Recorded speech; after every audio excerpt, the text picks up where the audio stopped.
Everyone is talking about AI.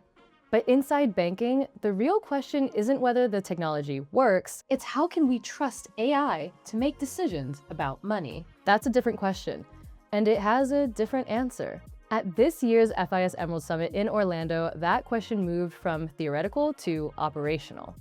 Not just AI in fintech, AI inside regulated systems, AI inside the institutions that hold your mortgage, process your paycheck, and flag your fraud. AI inside the infrastructure that moves roughly 12% of the global economy. FIS made its position clear on May 4th. The future of AI in banking won't be won by the companies building the smartest models.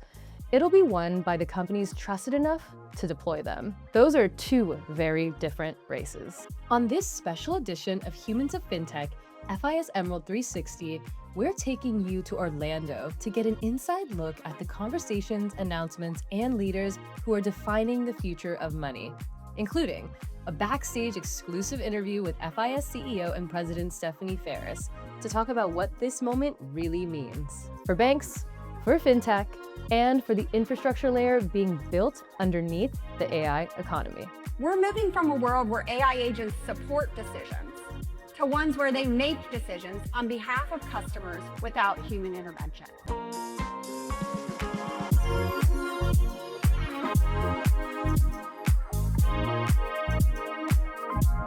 Stephanie, welcome to Humans of Fintech. Oh, Nicole, thank you. I'm happy to be here. I know, so excited that we have a few moments of your time. I know you are so busy here at Emerald.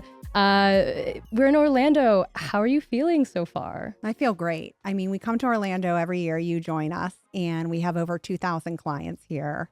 And it's always huge amounts of energy, very exciting.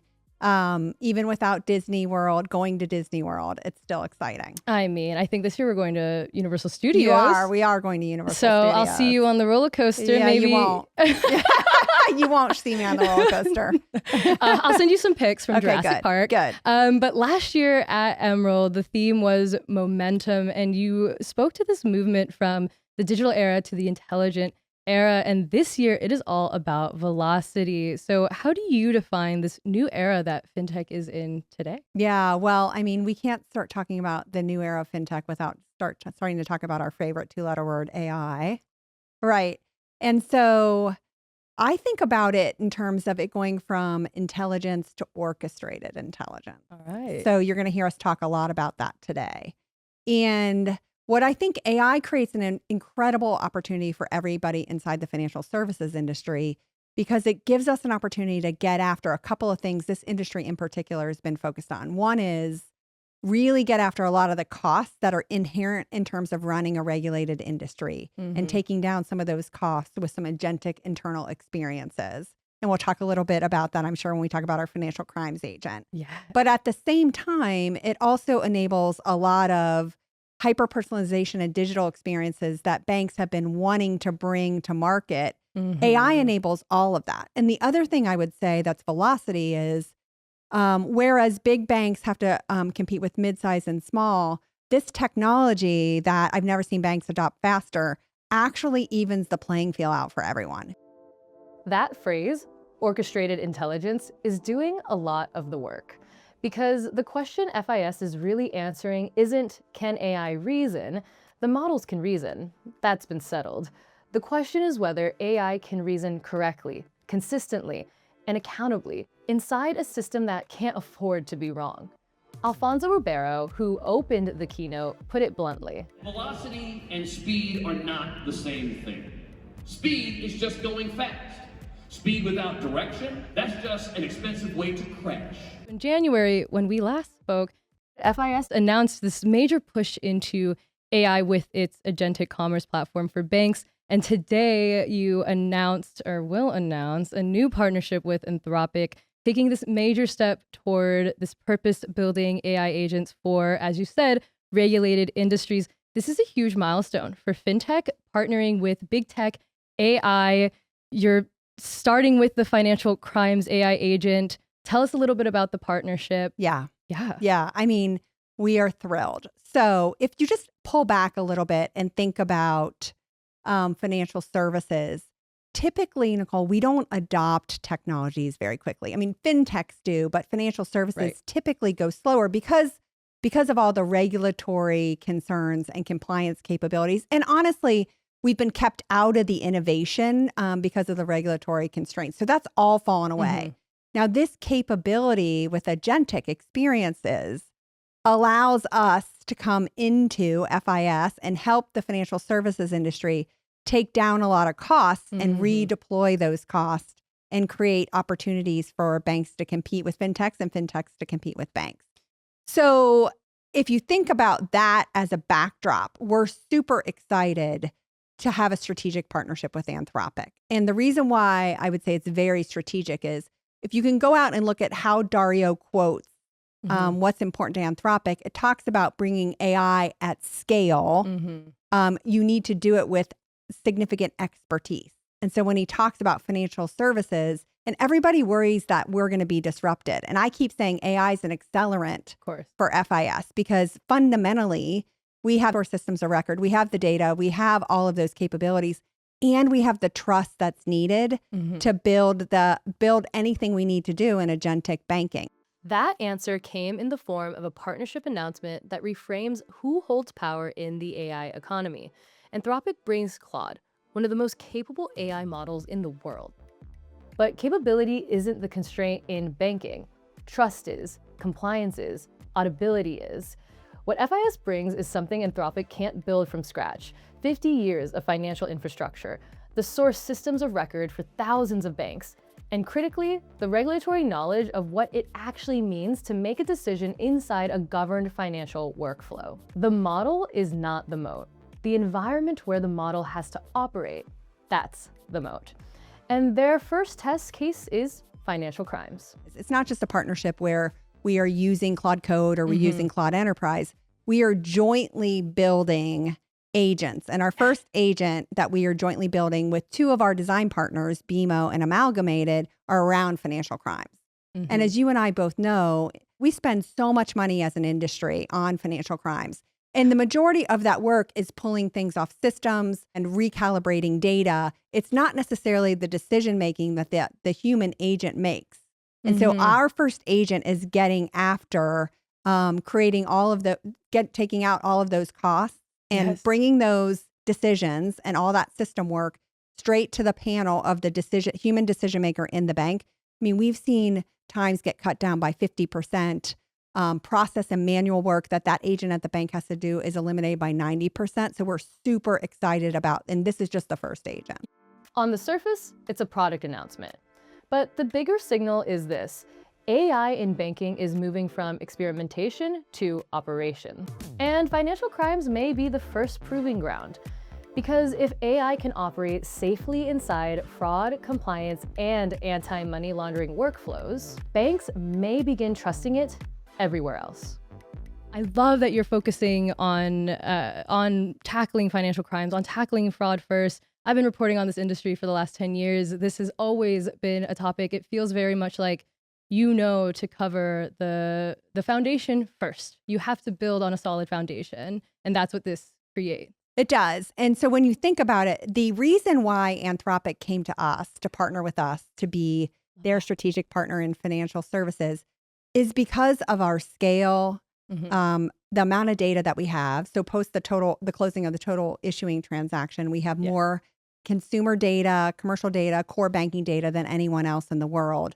But that's not necessarily what our total moat is. Our moat is around our 50 years of deep expertise in not just how to pull the systems together, but what do you need to do to file the suspicious activity report, the fraud, the compliance, all of those capabilities. So they came to us because while they can build an agent that changes the systems, that's not the hard part for them. The hard part is it compliant? Is it correct every time with every reg, with every compliance? Can we audit it? Is it traceable? Financial crimes is a deliberate choice of starting point, and it's worth understanding why. If AI can operate safely inside fraud detection, suspicious activity reporting, and anti-money laundering workflows, the most scrutinized, most regulated, most legally consequential corners of banking, then banks will have evidence to trust it everywhere else. It's a proof of concept strategy as part of a product launch. And it signals something bigger happening across the industry. Compliance is no longer just friction. In the AI era, it's becoming a competitive advantage. Because intelligence alone isn't enough in financial services. It has to be explainable, audible, traceable, and it has to be right every time, not most of the time. Not enough to have the right answer. You have to prove why you did, what led you to the outcome. The ability for Claude to, every single time, document its chain of thought, provide that information, make that part of the official record, use that for future evals to make the process better, have that be part of the scrutiny that comes in when somebody wants to understand why a particular decision was made. That's an incredibly powerful thing. That's the standard AI has to meet to operate inside of a bank. And it's the standard FIS is betting it can help the industry reach. And we talk about trust so much, and I think, if we're going to say AI is a huge topic of discussion, trust comes right with it. And we know that the banking industry and the leaders in that space, there has been some weariness of trusting larger technology. Yeah. So to be able to have a partner come in, like you said, with the 50 years, with the vast amounts of data and expertise that you have, right? It feels like this kind of missing piece of the puzzle that we've been looking for to show that AI is here. It's here to stay. When we last talked, you had mentioned that the AI agents are going to start transacting on our behalf. And you gave me a little breadcrumb back there because you were like, and that means there's also there could be that rise in fraud, and someone needs to step in and make sure that is being eliminated, right? I mean, it's $30 to $40 billion every year annually spent on financial that. crimes. So then what happens when we eliminate that? It's like what renaissance happens for bankers and for our industry when, that is essentially taken care of. Well, let me give you a little flavor of what I think could happen. Yeah. So I think by releasing some of the costs inside banks, they can then turn and start spending time on hyper personalization. Mm-hmm. So Nicole, for example, right now inside a bank, if you have a credit card or you have a bank account or you have a mortgage, they know you as 3 Nicoles. They don't know you as 1 Nicole. Right. And so what AI can bring and what FIS is bringing is orchestrated intelligence, where we have all those systems. We can pull you out and say it's 1 Nicole, and AI brings that, and that's never been able to be built before. This is where the story becomes bigger than fraud, because the same data infrastructure that lets a bank connect the dots on a suspicious transaction could, in theory, connect the dots on you as a whole person, not a collection of accounts.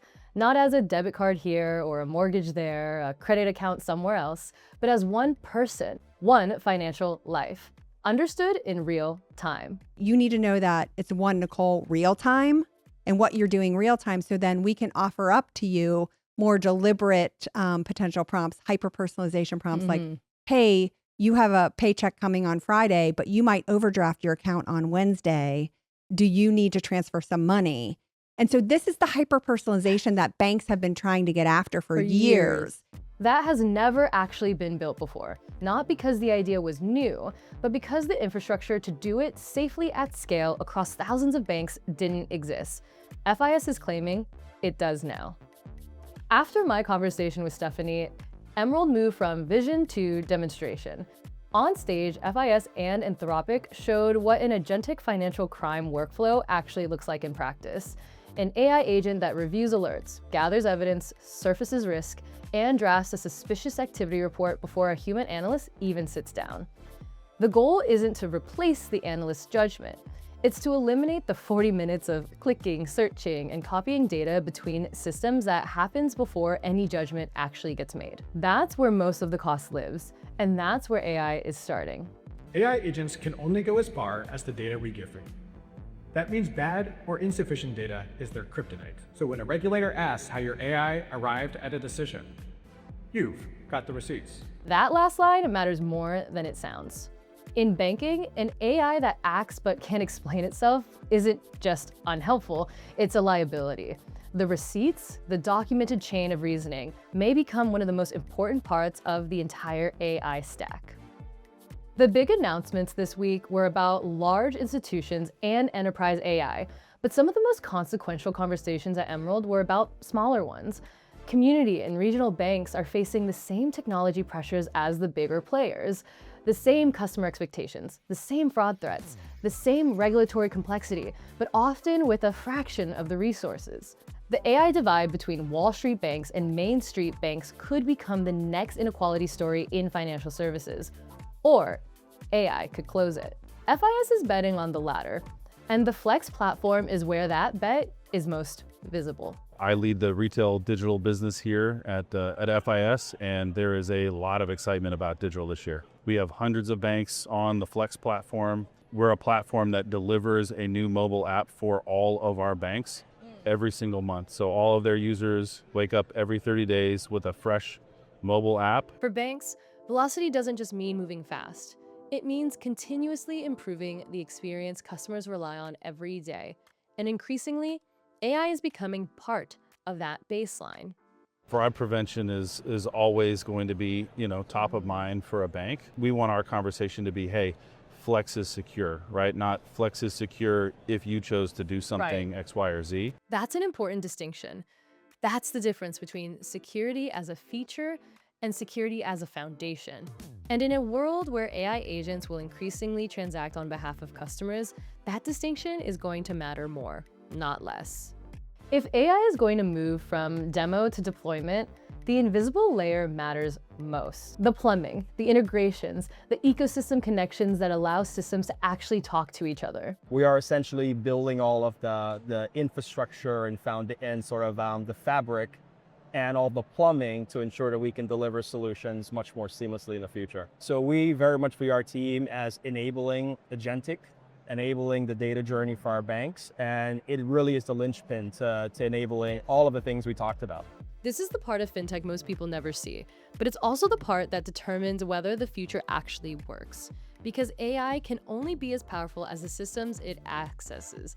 And in banking, those systems have to be resilient, secure, compliant, and connected.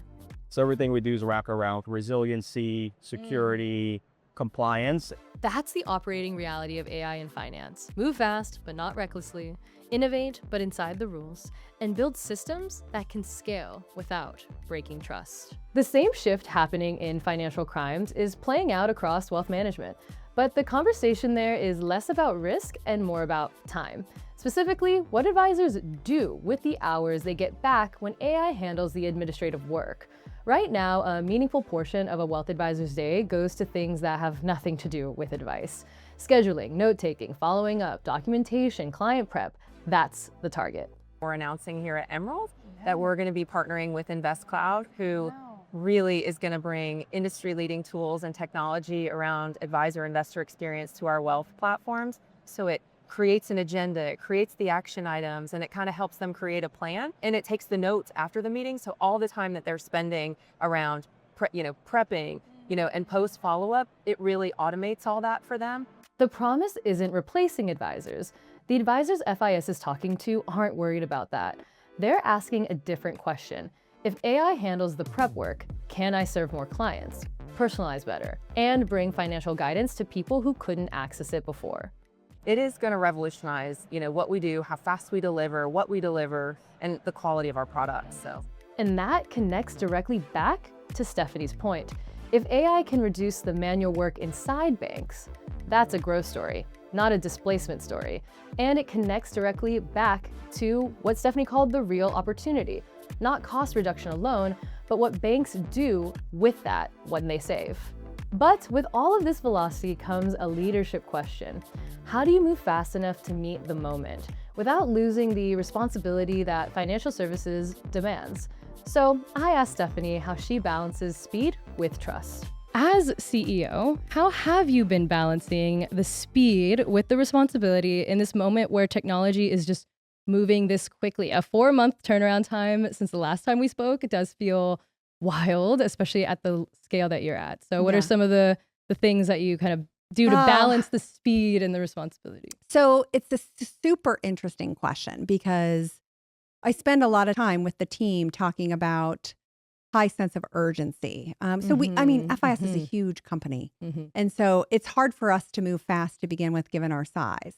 And so we're thrilled that in 4 months, we went from agentic commerce for card processing to now this strategic relationship with Anthropic. So we have a high sense of urgency driven ultimately but what our clients need. Mm-hmm. I mean, we need to, our job at FIS is to make sure that we put the tools and the capabilities in the hands of every bank so they can compete, Right. whether it's a Wall Street bank or a Main Street bank. And so the shift in the technology, this tectonic shift, whereas historically, you know, we would shy away from it as an industry, we've totally leaned into it as an enabler. Yeah. So I spend a lot of time pushing the team and talking about and working on partnerships like this and making sure we're cutting edge. At the same time, though, we take resiliency and stability and regulatory compliance. It's a very serious pillar. So it's almost like we're always in this balancing act of trying to move at speed at the right level of responsibility. I don't know that I have a great answer for it. I think you and I were chatting before the podcast, just before making any big decision to take a night. Mm-hmm. And so it's pretty clear to me where this industry is going. I think it's very exciting. I'm not negative on the entire industry shedding jobs. I actually think the jobs are just going to change. But it's a constant balance in terms of waking up every day and listening to what's happening. But our vision is clear. We serve the financial institutions solely, nothing else. This is our industry. This is our focus. We take our clients very seriously. We take our role in the industry and innovation very seriously. So it's easy to keep the North Star, but you can also get distracted every day by the noise. So true. But I think you said it well, right? Look, and I'm feeling the same way. There's so much going on out there. I like to just focus on the clarity, right? And you kind of mentioned that. I remember last time I asked you some leadership advice. You said some great things like, first of all, you know, take the leap, right? You know, if you're not making decisions that kind of make you a little scared, then you might not be playing it big enough. That's true. And that is true. And that, we're definitely still doing that, right? Yeah, we're definitely doing that. Yes. And I also think it's important that fintech is at the center of the transformation, right? The banks and the fintechs are at the center of this.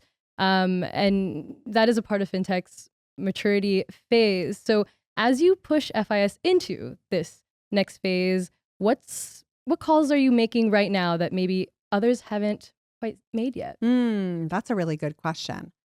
I'll tell you, Nicole, this may not be where you're going. I think customer service is going to completely change. And so I'm pushing our internal client teams, how we interact with Claude or ChatGPT. Everything is going to be voice, right? We're not going to be typing. And everything's going to be wanting to be solved inside the app or inside the system. So some of the calls I'm really challenging our technology and our client teams to make is think about delivering client experience the way ChatGPT or Claude Code are delivering a client experience. They aren't calling someone separately, right? You're able to resolve and do everything inside whatever you're doing, and it's all going to be voice activated. So those are some of the calls that I see unwind. It's a little bit like when we all got phones. Yeah. It really pushed B2B companies to have, you couldn't have the old green screens. Everything and expectations around how we want to work are going to change, and they're changing at light speed. So that's some of the calls I'm really pushing the teams to make, because this isn't just a back office thing or hyper personalization thing. I think how we are going to interact with all of our systems and apps and capabilities is going to be changed by some of these big tech players, and we're going to have to bring them inside the four walls of fintech. There is a lot of momentum from last year, and now we are experiencing a ton of velocity in this industry. What is a leadership characteristic you think this moment is demanding from CEOs right now? I think you have to be eternally optimistic. People, they can feel if you're worried or concerned. And that's not to say that we're not worried or concerned. We have those. Yes. But especially right now, we need optimism, especially in fintech. We are technology. So I think there's a bit inside inside FIS and then generally in technology, a little bit of a fear around job loss. And I think we have to have optimistic expectations for our industry as a leader. Inside the industry and for the entire industry. Yeah. And I think knowing that at the end of the day, AI is here for expansion, right? It is. It's for growth. Yeah. And we view it as an accelerant like you do. AI is an accelerant of FIS. you're seeing you're not going to innovate around us. If you were going to innovate around us, you wouldn't have Anthropic strategically partnering with us. Exactly. That may be the clearest statement of the entire summit. For years, the fear inside banks was that the technology companies would innovate around them, build products so good that customers wouldn't need the institution anymore. That fear shaped a decade of fintech. AI is changing the equation, not because banks suddenly became a great technology, but because the deeper AI moves into regulated finance, the more the environment matters more than the model. The compliance infrastructure, the data, the regulatory relationships, the 50 years of knowing what a bank is actually required to do. That's not something you can spin up in a model. It has to be earned. And that may be the most important thing that happened at Emerald this year. Not the demo, not just the partnership announcement, but the argument underneath both of them.